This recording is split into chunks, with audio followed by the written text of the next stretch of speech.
Hi, welcome back to another video. And today is an exciting day because I'm actually leaving my house. Yay, I love that for me. Today we are gonna go thrifting in London. I'm gonna try and go to as many shops as possible. Well, as many shops until I get tired and hungry and want to take a nap. So we'll see how long that takes, how many shops that is. Because last time I went thrifting, it was like I feel like it was a really good experience. This is my leather jacket. And it's one of my favorite things I've ever thrifted. And as you can see, it's in mint condition. Well, it was in better condition when I got it. It was like pretty much brand new, and it's from Mango. And I got this for £20. And they're like normally like 150. And it's like brand new condition. It's one of my favorite clothing items I own.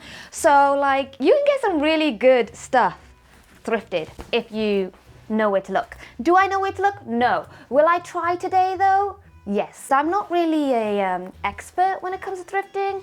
I don't really know what I'm doing, but I do have passion and the spirit is there. You know, I do like a good bargain. London is a huge place. There's lots of choices when it comes to thrifting, and there's no way I can do everything today. So I'm gonna just go to specific spots. British weather is so confusing that I have no idea how to dress myself anymore. It's forecasted to rain this whole week, but I have a feeling that it's not gonna rain today.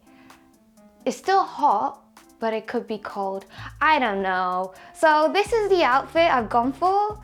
Let's just hope it's fine. I have no idea how to dress myself for British weather, I really don't. I went to a range of thrift stores, both in West and East London. They all vary in prices, styles, and clothing range.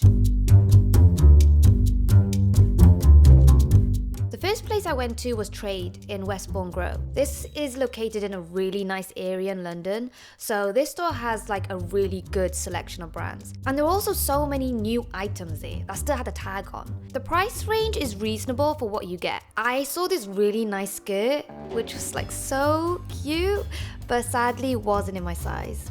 Sad times. But in terms of the quality and selection of clothing available in the store, I would say this is my favorite thrift store. Like 10 out of 10 would recommend. You can even find designer items like Celine shoes for like 100 quid.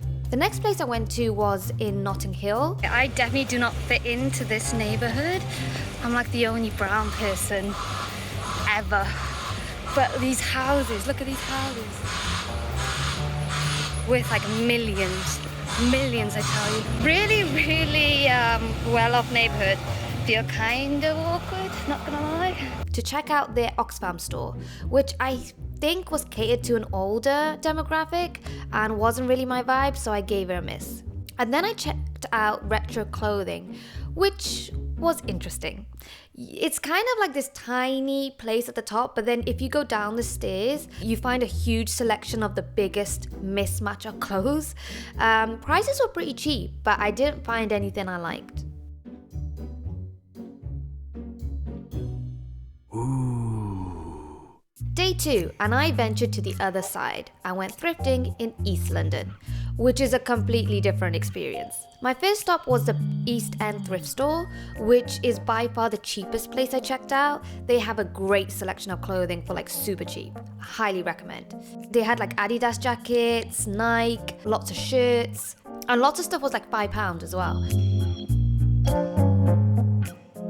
And then I went to the vintage stores in Brick Lane. Vintage stores are like second-hand clothes, but for some reason the prices are astronomical. The clothes are more unique and better curated, and you do have a lot better options, but it comes with a pretty nice price tag too.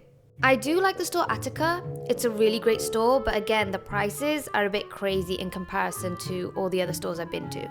So it just depends on your style and what you're into. And the final place I went to was this store at SPITALFIELDS Market, and I found this polo jumper for £10. What an absolute bargain. And we're live, I hope. Is the mic on? Do you find yourself reaching for unhealthy snacks between meals? Welcome to the club. Well, thanks to Huel, there's a solution. Thank you to Huel for sponsoring this video. Huel Complete Protein is a 100% nutritionally complete, high-protein snack made from sustainable hemp, fiber, and pea protein. When I was younger, I would literally say, I hope one day they come up with a product where you get all your vitamins and minerals in one thing, and you just gotta take it, and then you can go on with your day. And then bam, Huel comes into my life.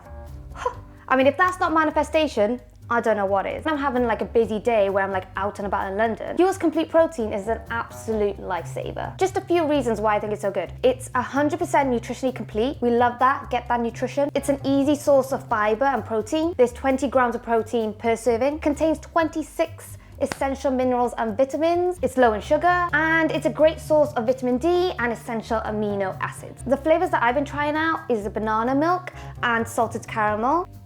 And I can say they taste really good. And I like to have mine when I'm like doing an editing session or something like that, where I know I'm gonna be like working for a period of time. Click the link in the description box to get started with Huel's Complete Protein today. And let me know in the comments which flavors you've chosen. I would personally recommend the salted caramel. It's really good. It's like a dessert. These are all my thrifted items. It's time to go through everything. And honestly, I'm really happy with all the things I've got. All the clothes are washed and clean. I've actually already worn this out, so I really like this jacket. And I've got the price tag, so let's do this. So this one was £25. So this is a black Adidas raincoat. I think it's a really flattering fit. And I've actually been wanting to get a really like simple jacket, because right now, British weather is a little wild because it's really hot, but it rains. And I didn't really have any suitable jacket for that, but now I do. This retro vintage Adidas jacket. I didn't even know there was such thing as a perfect fit when it comes to jacket, but I really do think this is. I love everything. I love the color, I like the design, I really like the style. This one was £30. I feel like if you went to a vintage store, that would cost like 60 quid. So when you compare it like that, I think it's worth it. And I love it, and I'm probably gonna get a lot of wear out of it. It's in great condition, so yeah. I'm really happy with that one. And I don't have a jacket in that color, so we love that. I feel like I hit the jackpot with this one.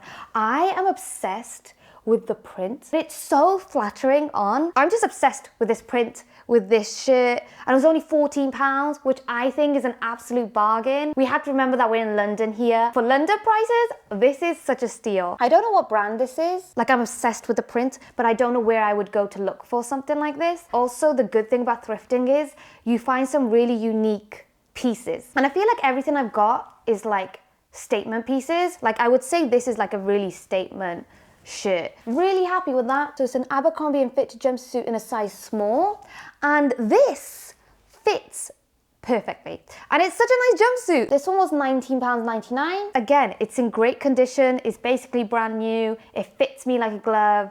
Very flattering. I'm really happy. This polo long sleeve shirt. I have quite big shoulders. I have quite wide shoulders, sorry. So like even this t-shirt, like my shoulder ends here, but the line's here. It's whatever it is. But this one actually, the shoulders fit me really well. So we love that. Polo top was £19.99, so this was 20 quid. The next place I got things from is the East End thrift store. So now we're in East London. This one was an absolute bargain. This shirt was only £5. Love that. It's actually in really good condition, and I really like the pattern, and it's like a really soft material, which I like. I will say, every thrift store I went to, the East End thrift store was the cheapest in terms of money. So if you want to get like bang for your buck, if you want to get cheap stuff, I would recommend East End thrift store. And the reason why I say that is because, so I got this black corduroy shirt. Corduroy is really in at the moment. It's very trendy. So I was like, you know what, let me jump on that bandwagon. Let me try and be on trend for once. And so I picked up a black corduroy shirt, which I would actually wear like a jacket. So this was £15. And you know what's really interesting? After this store, I went to another vintage store, which was literally down the road in Brick Lane. The exact same, like quality, exact same shirt was sold for £24 there. So it was like the same item, but because it was in a different store, there was like a £9 difference. So just a tip, it's always worth going to the East End thrift store, because you could find the exact same item that you would find in a vintage store for like a fraction of the price. Talking of, again, I got another Adidas jacket, but this one has like a hood. I really needed to get like raincoats because I don't have that. So that's why I was like, once I found them, I was like, oh, I might as well get them here. But this one was £15. So the one I got from trade was £25. And then this one was £15. So this is £10 cheaper than the one I got on trade, but they're like a different fit. I prefer the fit of the trade one, but this one has a hood. You can tell the difference in prices depending on where you shop. And then the last item I got, which was completely by random, I was in Spitalfields market which I think is East London. And I picked up, this is a Ralph Lauren sweater in size medium, I think. No, size large. And it was £10, which I think, again, for London prices, is an absolute bargain. Like, we have to bear in mind that I'm in London, and London prices is astronomical. But bearing that in mind, I feel I've got like really good brands, really good quality. A lot of them feel like almost brand new, and they're gonna last me a long time. Should we do a TED Talk? Oh, it matches. Should we do a TED Talk? Not a TED Talk, a table talk, sorry. In the past, I always felt like it felt a bit one-sided and I didn't know much about you guys. But now that I'm doing the table talk and you guys are like responding to the comments and letting me know about how you deal with life, it feels much more like, I feel like we're connecting more, and I genuinely love reading through all your comments and things like that, and it makes me feel less alone. Like, sometimes I do get very in my own head and I think I'm like the worst human ever, and it's quite scary to be open and honest, especially about things that you don't like about yourself. But actually, the response in the last video made me feel completely different. It was like, oh, okay, we all go through struggles. We're all trying to just figure ourselves out, and we're all just trying our best. I really do feel like my channel is a safe space for not only me, but a lot of other people. And that's so nice, you know? When the world can be quite a scary place, it's nice to know that this channel can be a positive, open-minded, human, safe space for people. That makes me really happy. Like, that's something I'm actually genuinely proud of. So, yeah. And that's all thanks to you guys, so thank you. Okay, this is quite good. What do you look for in a very close friend? So I would say communication, open-minded, loyalty, trust, and respect. I think that should be a basic foundation for any kind of relationship though. I feel like if any of those kind of falters or fails, it would be very hard for me to be close friends with them. I feel like if you're gonna choose to be close friends with someone, you shouldn't settle on it. In the past, I feel like I've definitely settled on friendships and I've just let people treat me not nicely. And I've also been the bad friend. Like, I'm not just saying other people, I also had to grow up, and I haven't always been the best friend. But now I'm at this point in my life where I'm like, I know what makes a healthy friendship, and I'm not willing to settle on it. Let me know what you look for in a very close friend. I hope you guys enjoyed this video. Thank you so much for watching. I love you lots. Please know that you matter, and I shall see you guys next time. Thanks for watching. Bye.